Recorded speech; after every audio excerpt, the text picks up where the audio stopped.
নমস্কার দর্শক বন্ধুরা, আশা করি আপনারা ভালো আছেন, সুস্থ আছেন। আহ, আজকের যে ভিডিওটা, এই ভিডিওটা একটা বিশেষ ভিডিও হতে চলেছে। কেন ভিডিওটা বিশেষ বলছি, কারণ আমি একটা নতুন সিরিজ এই ভিডিওটির মাধ্যমে শুরু করতে চলেছি। এর পরে যে ভিডিওটি আসবে সেখানেও আমি আরেকটি নতুন সিরিজ শুরু করব। এবং যদি আপনাদের আশীর্বাদ পাই, আপনাদের থেকে ভিউজ পাই, প্রশংসা পাই, তাহলে দুটো সিরিজই আমার ভবিষ্যতে কন্টিনিউ করার ইচ্ছে রয়েছে। এই যে সিরিজটা, এটি দুটি বই নিয়ে হবে। এবং দুটি বইয়ের মধ্যে কিছু থিমগত মিল থাকবে। হ্যাঁ, তো সেভাবে আমি এই ভিডিওগুলোকে নিয়ে এগোবো বলে মনস্থ করেছি। কোন দুটি বই আপনারা হয়তো থাম্বনেলে দেখে নিয়েছেন, তাহলে শুরু করি প্রথম বইটিকে নিয়ে, আমার নতুন সিরিজ এক থিমে দুটি বই। প্রথম বইটি হচ্ছে সোমনাথ চক্রবর্তীর লেখা উপত্যকার অন্ধকারে। এই বইটি প্রকাশ করেছে পালক। বইটির মুদ্রিত মূল্য হচ্ছে 325 টাকা। এবং দেখুন এখানে দেয়া আছে 325 টাকা বা $8। এর প্রচ্ছদ দেখেছেন তপন রায়। এর ব্যাক কভারটা এরকম প্লেন, সামনের প্রচ্ছদটা খুবই সুন্দর, এই দেখুন। আর ভেতরে কোনো ইলাস্ট্রেশন নেই, ভেতরে এরকম সাইজের এই বইটি মূলত একটি অ্যাডভেঞ্চার উপন্যাস বলা যেতে পারে।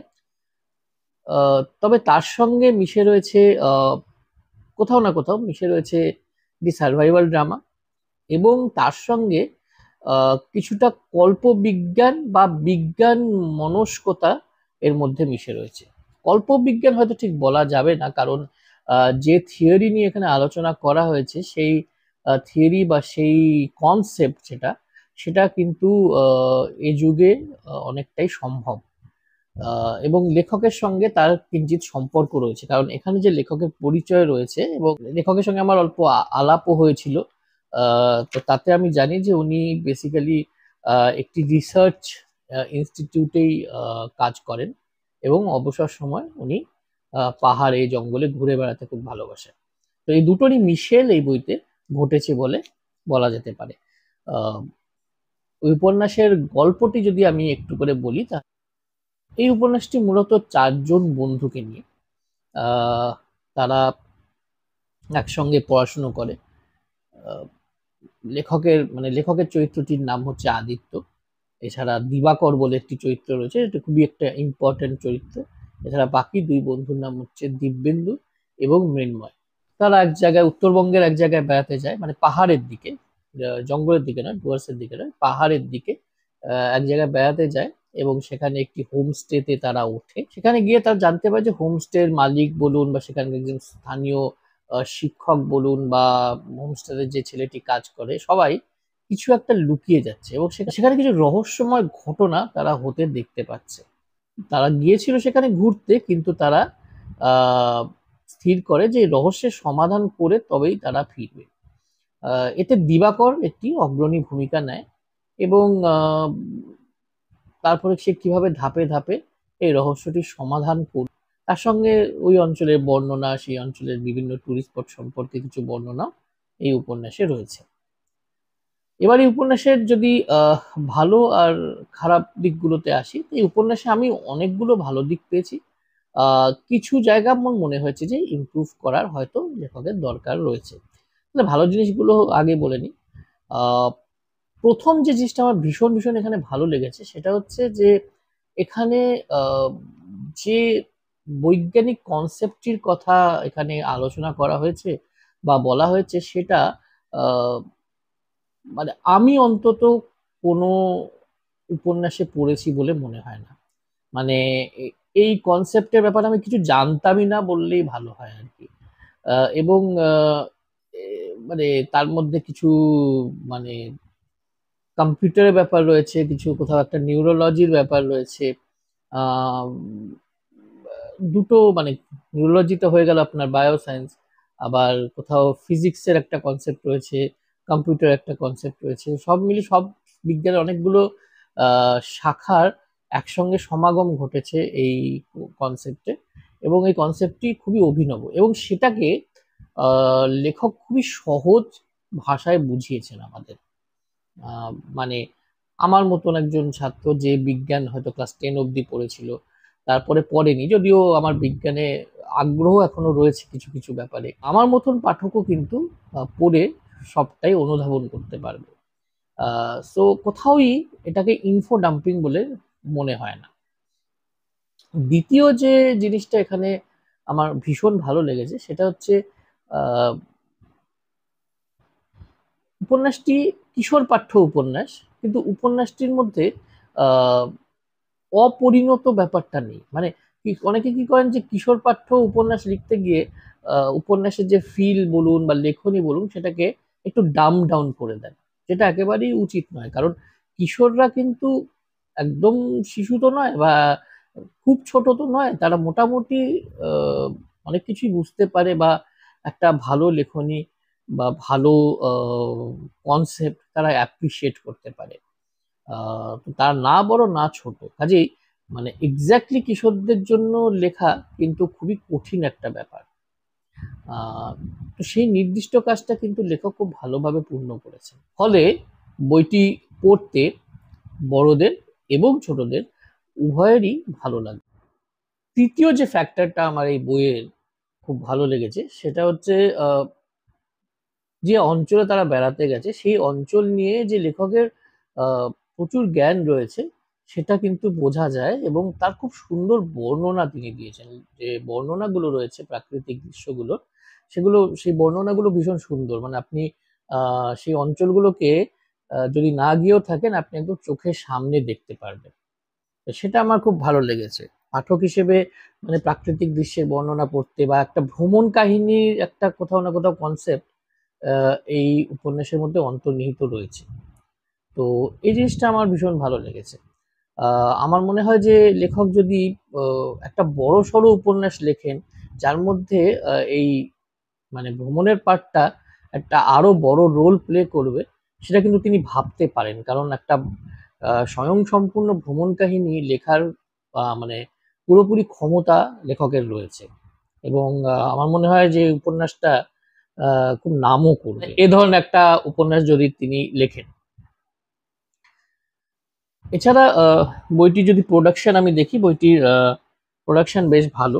একটা কাভারটা তো আপনাদের দেখালামই, কাভারটাও ভীষণ সুন্দর, এবং এখানে একটা ব্লার্ব রয়েছে, ব্লার্বের গল্পটা একটা আভাস দেয়া রয়েছে। তারপরে এখানে লেখক পরিচিতি দেয়া রয়েছে, সেটাও বেশ মানে যতটুকু দেওয়া দরকার ঠিক ততটুকুই দেওয়া রয়েছে। সো প্রোডাকশন ওয়াইজও বলবো যে ভীষণই সুন্দর একটা বই, দৃষ্টিনন্দন একটি বই, এবং বইয়ে ছাপার ভুল বা প্রিন্টিং মিস্টেক আমি সেভাবে কিছু পাইনি। এবং পালকের কিন্তু এটা একটা বৈশিষ্ট্য, এটা আমি আগেও লক্ষ্য করেছি যে তাদের বইয়ের মোরাললেস আর কি ছাপার ভুল প্রায় থাকে না বললেই চলে, বা বানান ভুল বলতে পারেন, প্রায় থাকে না বললেই চলে।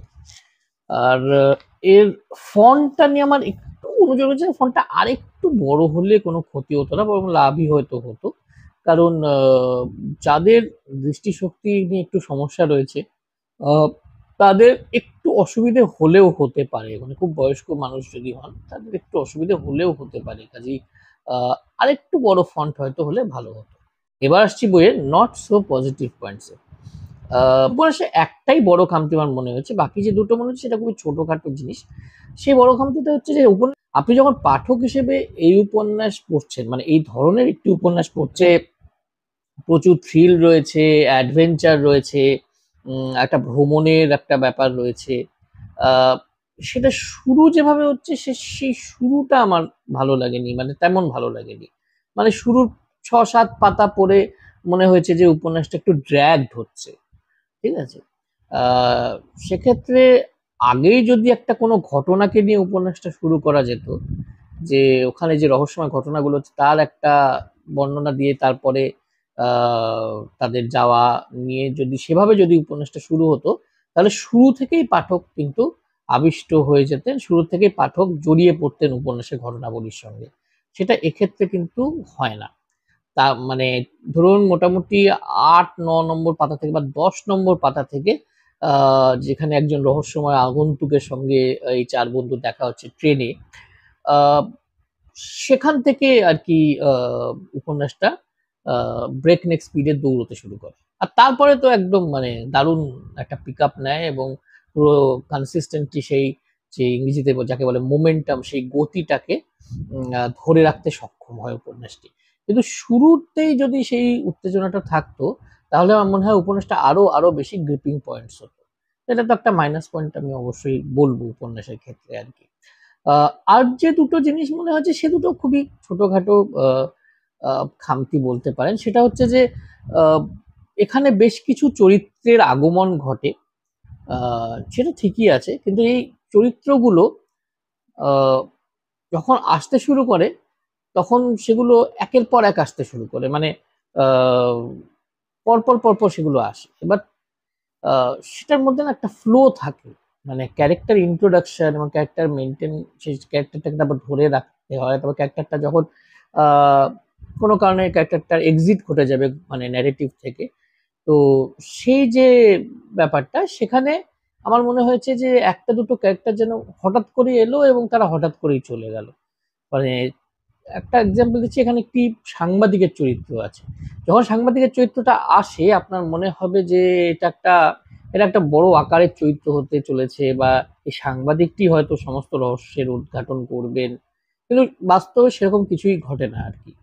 তো চরিত্রটি এতটা সম্ভাবনা জায়গায় একটি সেকেন্ডারি চরিত্র হয়ে থেকে যায়। এটা একটা মানে খুবই ছোট খামতি বলতে পারেন, তবে খুবই ছোট একটা খামতি। এতে আমি বলবো না যে মানে উপন্যাসের প্রভূত ক্ষতি হয়েছে, তবে এগুলো আরো ভালো হলে পারতো, এই আর কি। আর ছোট একটা খামতি বলবো যে এই উপন্যাসে কিন্তু বেশ কিছু জায়গায় অ্যাকশনের সম্ভাবনা ছিল। যেহেতু এটা একটা অ্যাডভেঞ্চার উপন্যাস বা একটা কোথাও না কোথাও একটা রহস্য উপন্যাস, তো এই ধরনের উপন্যাসে বিশেষ করে যারা লেট টিনসের পাঠক পাঠিকা, যারা আমার মনে হয় এই বইটির কোর অডিয়েন্স হবে, তারা একটু অ্যাকশন আশা করবে। মানে অ্যাকশন বলতে আমি ঠিক ঢিসুম ঢাসুম ওগুলো বলছি না, মানে মারপিট ঠিক বলছি না, মানে আহ, মানে অ্যাক্টিভিটি বলতে চাইছি আর কি। তো সেই অ্যাক্টিভিটি গুলো এখানে কিঞ্চিত কম রয়েছে। তো সেখানে কোথাও কোথাও সেই সম্ভাবনাগুলো মানে কোথাও না কোথাও একটু স্ট্যাগন্যান্ট হয়ে গেছে। হয়তো লেখক আরো বেশি শব্দ খরচ করতে চাননি, আরো বড় করতে চাননি উপন্যাসকে অযথা। কিন্তু আমার মনে হয় এসব জায়গায় আরেকটু বড় করলে লাভই হতো, ক্ষতি হতো না। বাস এই কয়েকটা জিনিসই আমার খারাপ লেগেছে উপন্যাসটার ব্যাপারে। বাকি এই উপন্যাসটা অত্যন্ত ভালো একটি উপন্যাস। উপন্যাসটি একবার পড়াই যায়। কেন পড়া যায় তার কনসেপ্টের জন্য, এক দুই হচ্ছে আহ, যেটা বললাম যে উপন্যাসটি সবার জন্য, উপন্যাসটি ছোট বড় সবার জন্য, যেটা আমি বললাম। আর তৃতীয় যেটা আমি বললাম যে লেখকের লেখনী, বিশেষ করে প্রাকৃতিক দৃশ্যের বর্ণনা দেওয়ার সময় এবং আহ, মানে এই উত্তরবঙ্গের এই এরিয়াগুলোর বর্ণনা দেওয়ার সময় খুবই যথাযথ এবং খুবই সুন্দর সুললিত গদ্য। তো এই তিনটি কারণে এই বইটি আপনি সংগ্রহ করতে পারেন। বইটি পালকের যে স্টল রয়েছে সেখানেও উপলব্ধ রয়েছে এবং অনলাইনেও মনে হয় উপলব্ধ রয়েছে বইটি। এরপর শুরু করছি রিভিউ নাম্বার 2। দ্বিতীয় বইটি হচ্ছে পিয়া সরকারের লেখা মৃত্যু বিসর্পিল। বইটি একটি সেমি ফিকশন। এটি প্রকাশিত হয়েছে বেঙ্গল ট্রাকা পাবলিকেশন থেকে। এর মধ্যে মূল্য 260 টাকা। এর প্রচ্ছদ সুমন সরকারের আঁকা এবং এখানে কিছু অলঙ্করণ রয়েছে, সেগুলো সুদীপ্ত বন্দ্যোপাধ্যায়ের আঁকা। এটিকে হেমেন্দ্র কুমার রায়কে উৎসর্গ করা হয়েছে এবং একদম মানে অ্যাপ্ট উৎসর্গ করা হয়েছে। কেন রিভিউটা দিতে দিতে আমি আপনাদেরকে বলবো অবশ্যই। যদি আপনি বইটি দেখেন, কাভারে তো এরকম একটি প্রচ্ছদ রয়েছেই, বেশ একটি রহস্যে ঘেরা প্রচ্ছদ। নীলের ব্যবহার রয়েছে, পাহাড়, বরফ এসব রয়েছে। আহ পেছনেও বরফে ঢাকা একটি পাহাড় এবং পর্বতারোহীদের দেখা যাচ্ছে। এখানে একটি ব্লার্ব রয়েছে যেটা আমি আপনাদের এখনই পড়ে শোনাবো। এখানে প্রিয়া সরকারের লেখক পরিচিতি রয়েছে। যারা ওনার কোনো বই আগে পড়েনি তারা এই লেখক পরিচিতিটি পড়তে পারেন। আর এখানেও প্রচ্ছদ শিল্পীর নাম রয়েছে নিচে, এই যে এখানে রয়েছে। এবং এই বইয়ে কিছু এরকম ফটোগ্রাফস রয়েছে, যেটা বইটিকে একটি অথেন্টিসিটি দিচ্ছে বলা যেতে পারে। এই দেখুন এরকম ফটোগ্রাফগুলো রয়েছে। বইয়ের টেকনিক্যাল ডিটেইলে আমি বাকিটা আলোচনা করব। এবং এই বইটি এক কথায় যদি আমাকে জিজ্ঞেস করেন, আমি বলবো যে এই বইটি একটি চমৎকার উদাহরণ একটি সেমি ফিকশন উপন্যাস। মানে উপন্যাসটিকে আমি নন ফিকশনই বলতাম, একটা ঘটনাবলীর অ্যাকাউন্ট, একটি ঘটনার বিবরণ, এভাবে আমি উপন্যাসটিকে ডিসক্রাইব করতে পারতাম। কিন্তু এর মধ্যে একটা ফিকশনাল এলিমেন্ট রয়েছে। এর মধ্যে কিন্তু একটি উপন্যাসে যা যা থাকে, মানে মানুষের মধ্যে যে অনুভূতিগুলো সঞ্চার করে একটি উপন্যাস, একটি সার্ভাইভাল থ্রিলার বা অ্যাডভেঞ্চার উপন্যাস, সেই সবকটা অনুভূতি, সেই সবকটা ফিলিংস কিন্তু আপনার এই বইটি পড়তে পড়তে হবে। সেজন্যই আমি এটিকে একটি সেমি ফিকশন বলে আখ্যা দিচ্ছি। যদিও এই অধম জানে না যে আদৌ সেমি ফিকশন বলে কিছু হয় কিনা। যদি নাও হয় তাহলে আমি এটা কয়েন করলাম আর কি বলা যেতে পারে। এনিওয়েজ, বইটি কি নিয়ে আগে ব্লাফটা পড়ি, তারপরে আপনাদেরকে সবিস্তারে বলছি। নানা দেশ বিদেশের হাইকিং অ্যাডভেঞ্চার হাতড়াতে গিয়ে আমার চোখে পড়ে একটি tag line, the greatest horror story the world has ever seen in mountaineering. অর্থাৎ পৃথিবীর পর্বতারোহণের ইতিহাসে এর চেয়ে ভয়াবহ ঘটনা আর দ্বিতীয় নেই। পড়তে পড়তে চক্ষু চড়ক গাছ হওয়ার উপক্রম তখন আমার। ৯টি তরতাজা প্রাণ সাইবেরিয়ার নিকটস্থ মাউন্ট ওটোটেন জয় করতে যায় আজ থেকে প্রায় ৬৫ বছর আগে। ১ মাস পর তাদের মৃতদেহ আবিষ্কার হয় ওটোটেন থেকে মাত্র ১৬ কিলোমিটার দূরে বরফে ঢাকা মৃত্যুপুরী খোলাত সিয়াখাল থেকে। অতি রহস্যজনক তাদের অবস্থান, বেশিরভাগের পরনে শীত বস্ত্র নেই বললেই চলে। পোস্টমর্টেমে আবিষ্কৃত হয় অদ্ভুত এবং ভয়াবহ কিছু তথ্য। তদন্তকারীদের একটা গোটা টিমকে কাজে লাগানো হয় ওদের মৃত্যু রহস্যের কিনারা করতে। তো বুঝতেই পারছেন যে একটি অত্যন্ত ভয়াবহ ঘটনার আহ, বর্ণনা এই বইতে রয়েছে। তার আগে কি হয়েছিল, আহ, যে পর্বতারোহীরা প্রাণ হারালেন তাদের পরিচয় কি, তাদের একে অপরের সঙ্গে কি ধরনের সম্পর্ক ছিল, এবং তাদের মৃত্যুর সম্ভাব্য কারণগুলো এবং কোন পরিস্থিতিতে তাদের এই অবস্থা হয়েছিল, হয়ে থাকতে পারে, আহ, সেগুলো নিয়ে সবিস্তারে এই বইটিতে আলোচনা করা হয়েছে। এর বেশি আমি কিছু বলবো না, কারণ এর এর বেশি যদি কিছু আপনারা জানতে চান অবশ্যই আপনাদেরকে বইটা পড়তে হবে। আর আমি চাই যে আপনারা সবাই যারা এই রিভিউ দেখছেন এই বইটিকে পড়েন। আহ, বইটিতে আমার কি কি ভালো লাগলো, কি খারাপ লাগলো, চলুন আলোচনা করা যাক। প্রথমে একটা আমি সাফাই গেয়ে রাখছি যে এই বইটিতে একটি মাত্র ফ্যাক্টর ছাড়া আমার সবকটা ফ্যাক্টরই কিন্তু বইটিতে খুবই ভালো লেগেছে। আহ, আরেকটা ফ্যাক্টর, সেটা বইটির প্রোডাকশন নিয়ে বলবো, সেটা একটু পরে বলছি। প্রথম কথা, এই বইটিতে আহ, প্রথমে আমার কি ভালো লেগেছে, দেখুন এই ধরনের যে সেমি ফিকশন যে বই বা এই ধরনের অ্যাকাউন্ট যে হয় বইগুলো, যে বইগুলোতে দেয়া থাকে সেটা যে ভাষাতেই হোক না কেন, আহ, সেখানে একটা ইমোশনালি ড্রাই হয়ে যাওয়ার প্রবণতা থাকতে পারে। মানে বইটি খুব অসংবেদনশীল হয়ে যেতে পারে।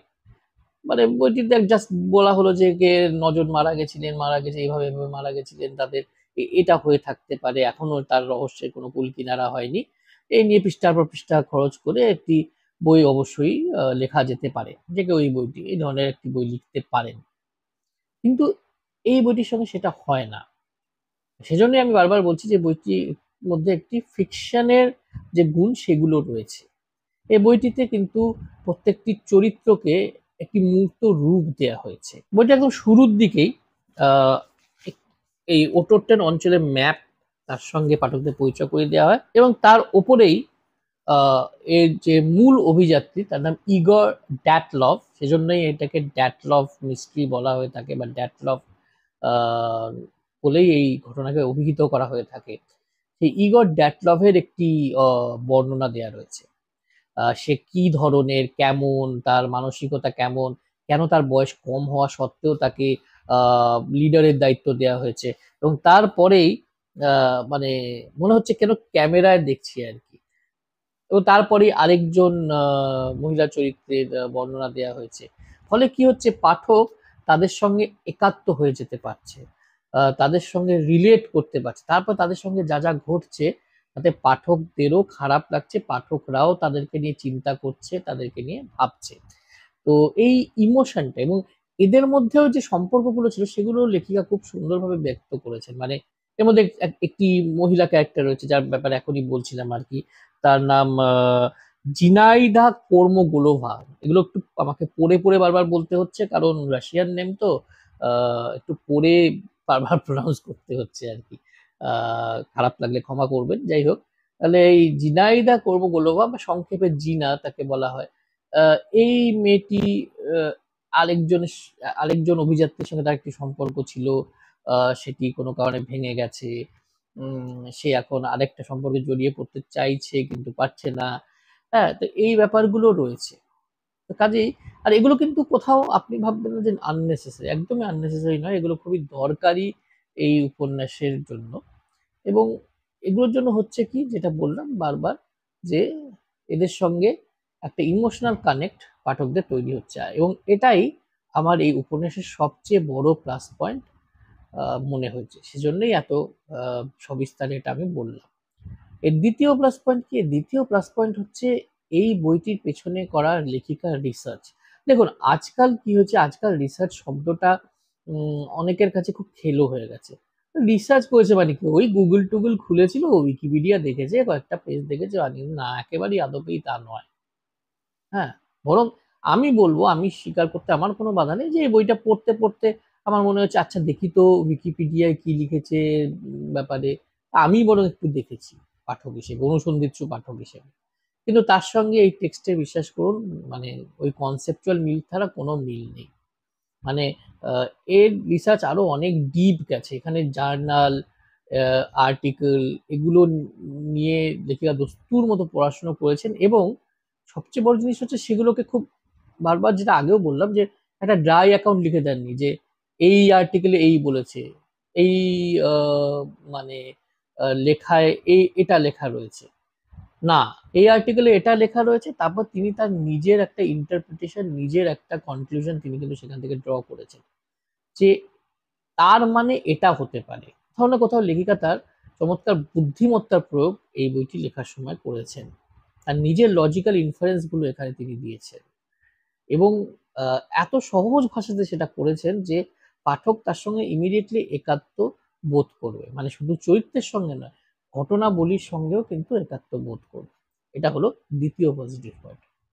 তৃতীয় পজিটিভ পয়েন্ট হচ্ছে, যেটা আমার ব্যক্তিগত ভাবে খুব ভালো লাগে, সেটা হচ্ছে এখানে যেহেতু ঘটনাটা এতটা মর্মান্তিক, তাই সেই ঘটনার খুব গ্রাফিক বিবরণ দেওয়ার সময়ও লেখক কিন্তু এটা মাথায় রেখেছেন যে সেটা পড়তে পড়তে পাঠকের বিবমিশা না হয়।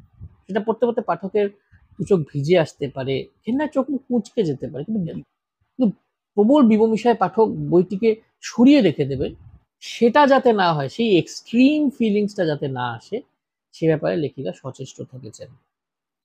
এটা আমার ভীষণ ভীষণ ভালো লেগেছে, এবং এটা আমার মনে হয়েছে, এটা আমার ব্যক্তিগত মত। কিন্তু আপনার যারাই বইটা ভবিষ্যতে পড়বেন বা আগেও যদি কেউ পড়ে থাকেন এবং রিভিউটা দেখছেন, আমি নিশ্চিত যে আপনারা এর সঙ্গে একমত হবেন আর কি। ৪ নম্বর যেটা আমার বইটি ভালো লেগেছে, সেটা হলো যে ফটোগ্রাফ গুলো রয়েছে, এই যে ফটোগ্রাফটা, তারপরে শুরুর দিকে যে ফটোগ্রাফ গুলো আপনাদের দেখালাম, আরো ফটো আছে, এতে প্রচুর ফটো আছে। এই ফটোটা, এই ফটোগুলোর না ক্ল্যারিটি খুব ভালো, ভীষণ ক্লিয়ার ফটো। তো সেজন্য বেঙ্গল ট্রাকার প্রকাশনাকেও ধন্যবাদ দেওয়া উচিত, তারা ফটোগুলোকে খুব সাবধানে, খুব সুন্দরভাবে ছেপেছেন, কারণ তিনি জানেন যে এই ছবিগুলো, ইলাস্ট্রেশন গুলো বইটিকে বাস্তবায়ন করতে কতটা সাহায্য করবে। সেজন্য এটাও কিন্তু এই বইটি একটি প্লাস পয়েন্ট বই কি। এবং সর্বশেষ যে পজিটিভ পয়েন্টটা আমি বলবো, সেটা হচ্ছে যে এখানে কিন্তু কিছু ডায়েরির এক্সট্রাক্ট গুলোকে এখানে মেনশন করা হয়েছে, এবং সেটা মানে পুরো বইটিকে একটি আলাদা মাত্রা দিয়েছে। মানে সবাই তো তখন ডায়েরি লিখতেন, তখন ডায়েরি লেখাটা একটা অভ্যেসের মধ্যে পড়তো, বিশেষ করে এরা যারা এই অভিযাত্রী, তাদেরকে কিন্তু পাঠানোর পেছনে আরেকটা কারণও ছিল, যে তাদের রিপোর্ট আম, সরকারকে সাহায্য করবে, সেটাও কিন্তু তাদেরকে পাঠানোর পেছনে একটা অন্যতম কারণ ছিল। সেই সেই জার্নালগুলো, সেই ডায়েরিগুলো, সেগুলো পুঙ্খানুপুঙ্খ বিবরণ এবং সেটাকে একটা ডিভাইস হিসেবে লেখিকা ব্যবহার করেছেন ন্যারেটিভটিকে এগিয়ে নিয়ে যাওয়ার জন্য, এবং সেটা খুব সফলভাবে তিনি করেছেন। এতে বোঝা যায় যে লেখিকার লেখার হাত কতটা পোক্ত, কারণ এটা কিন্তু খুব সহজ একটা কাজ নয়। আমরা মানে প্রফেসর শঙ্কুর যে গল্পগুলো, সেগুলো তো পুরোপুরি ফিকশন, মানে সায়েন্স ফ্যান্টাসি। সেখানেও আমরা দেখেছি যে ওই ডায়েরির এন্ট্রি মতন করে করে সেটা লেখা। কিন্তু সত্যজিৎ রায়ের যে মুন্সিয়ানাটা ছিল, যে সেই ডায়েরির পরপর পাতাগুলো পড়ে আদপেও নিরস বলে মনে হতো না। আহ, এখানেও তাই, মানে ডায়েরিতে যা লেখা আছে সেই বিবরণগুলো বেশ সরস ভঙ্গিতে লেখিকা পরিবেশন করেছেন। কাজে তো লেখকের ভালো লেখনী, সুন্দর লেখনীর ছাপ বইটিতে আগাগোড়া খুব সুস্পষ্টভাবেই রয়েছে।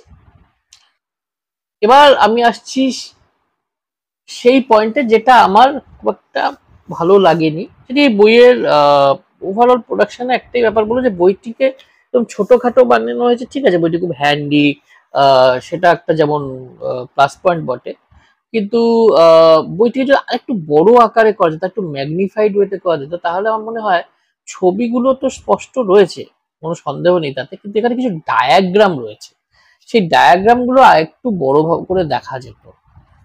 কারণ সেই ডায়াগ্রাম গুলো কিন্তু ভীষণ জরুরি, ভীষণ ইম্পর্টেন্ট। কিছু ম্যাপ রয়েছে, সেই ম্যাপের ছবিগুলো আর একটু সুস্পষ্টভাবে দেখা যেত। যেমন ধরুন এই যে ম্যাপের ইলাস্ট্রেশনটা, এটাই যদি বইটি একটু বড় হতো, এটা জায়গা পেতো আর একটু বড় করে এটা সাইজটা একটু ম্যাগনিফাই করে বইটিতে ছাপা যেত, তাহলে এই ম্যাপগুলো আর একটু পরিষ্কার করে পড়া যেত, তাহলে আরো পাঠকের সুবিধে হতো বইটির সঙ্গে একাত্ম হতে।